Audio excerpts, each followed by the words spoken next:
السلام علیکم ویورز، امید ہے کہ سب خیریت سے ہوں گے۔ تو پھر اس کو آگے کنٹینیو کرتے ہیں۔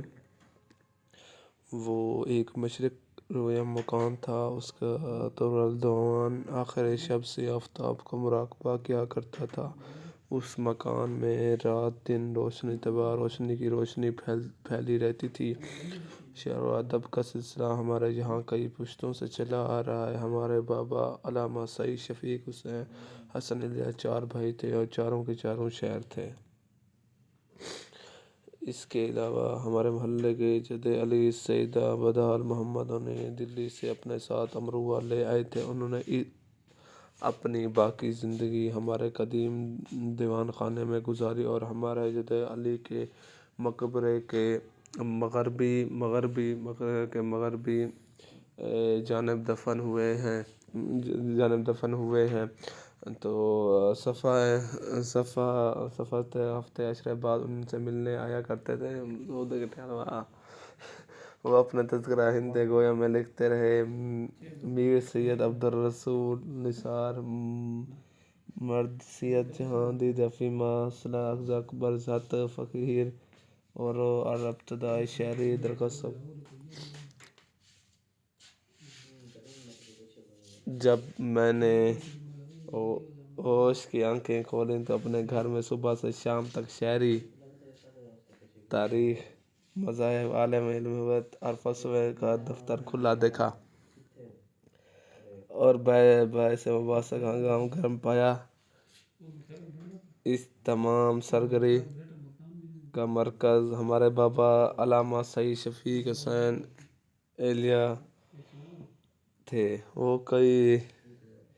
علوم کے جامع تھے اور کئی زبانیں جانتے تھے، یعنی عربی، انگریزی، فارسی، عبرانی اور سنسکرت۔ وہ صبح سے شام تک لکھتے رہتے تھے اور تقریباً اس یقین کے ساتھ ان کا لکھا چھپے گا نہیں۔ علم ہوئیت سے انہیں خاص یافتہ ہوئیت کے مسائل سے متعلق رسالہ گائے گرین وچ آبزرویٹری، انگلستان کے علماء اور ماہرین، برٹش رسل، جنوبی ایشیا کے ایک صدرگاہ کے ڈائریکٹر نرسیان سے ان کی خط و کتاب ہوتی رہتی تھی۔ وہ تصنیف و تالیف کی دلچسپ مشقت سے جو پن سے برس تک محفوظ رہتے تھے، اللہ برا نہ بڑھائے، وہ قلم ہی کے نہیں مئو قلم کے آدمی تھے۔ جھوٹے تلانت ہیبت کے نقشوں کے علاوہ انہوں نے امام حسین علیہ السلام کے سفر کربلا کی منزلوں اور کربلا کے میدان واقعہ کے نقشے بھی بنائے تھے۔ ان نقشوں میں تاریخ اور مقاتل کے سینکڑوں حوالے پیش کیے تھے۔ والدین اعتبار نہ کریں۔ مشور اقبال مہدی جو میرا بھتیجا ہوتا تھا، مئو قلم کے فن میں بابا کا واحد وارث ہے۔ بابا نے اپنی زندگی کے آخری دنوں میں اپنے مئو قلم دوسری متعلقہ چیزیں اقبال مہدی ہی کو دی تھیں۔ دانتے کے بعد بابا شاید وہ پہلے آدمی جن نے کائنات کی نوائی اور زوائی معاملات رکھنے کا فنی ثبوت فراہم کیا تھا۔ انہوں نے جنت اور جہنم کا ایک نقشہ بنایا تھا۔ اس نقشے میں انہوں نے اپنے وجود کے باطن اور کامل کے جمال و جلال کو کمال احساس آگنے کے ساتھ پیش کیا تھا۔ انہوں نے جنت میں اپنے ذات اور صفات کے تمام رغوف عطوف رنگ کھپا دیے تھے۔ اب رہا جہنم، تو جہنم میں انہوں نے بے حد جارحانہ، شفاقانہ اور بینائی سوزن استعمال کیا۔ ان کی تدریجات کی طویل و عرضی اضافتوں کے ذریعے نقشے میں ایک عجب شدت پیدا کر دی۔ ان کے تمام جاننے والے جانتے تھے کہ انہوں نے زندگی میں ایک بار بھی غصہ نہیں کیا، مگر میرا خیال ہے انہوں نے زندگی میں ایک بار ضرور غصہ کیا تھا، اور وہ جہنم ان کا غصہ تھا۔ یہ بتاتا ہوں، یہ دو باتیں جہنم کی ارتباط الداوی اور زندیق بیٹے جان ایلیا کے حق میں سائبادی ہو گیا تھا، اور اس جہنم کے در کے اسف میں جل رہے ہیں اور بھڑک رہا تھا، دکھ دہک رہا تھا، مگر راکھ نہیں ہو پاتا۔ بابا امرو کے مسلمان اشرفیہ کی افراد کی اکثریت کے برعکس نسلی برتری اور تباہ تفریق کے سخت مخالف تھے۔ ایک خاص بات یہ ہے کہ ان کے یہاں ذاتی ملکیت کا کوئی تصور نہیں تھا، اور جان ایلیا کا ایک پیارا سے شعر شہر کا کیا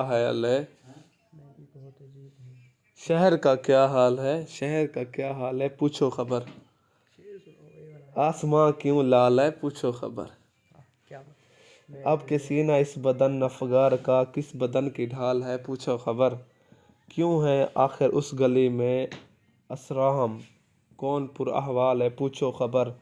راہ میں اس شہوار ناز کی کس کا دل پامال ہے پوچھو خبر، یہ جو سناٹا ہے سارے شہر میں کیا نیا جنجال ہے پوچھو خبر، ہمارے زخم تمنا پرانے ہو گئے ہیں، اس گلی میں گئے اب زمانے ہو گئے ہیں، تم اپنے چاہنے والوں کو بات مت سنیو، تمہارے چاہنے والے دیوانے ہو گئے ہیں، وہ زلف دھوپ میں فرقت کی آئی ہے جو یاد تو بادل آئے ہیں اور شامیانے ہو گئے ہیں، جو اپنے طور سے ہم نے بھی گزارے تھے وہ صبح و شام تو جیسے فسانے ہو گئے ہیں، عجب مہک تھی میرے گل تیرے شبستاں کی، سو بلبلوں کے وہاں آشیانے ہو گئے ہیں،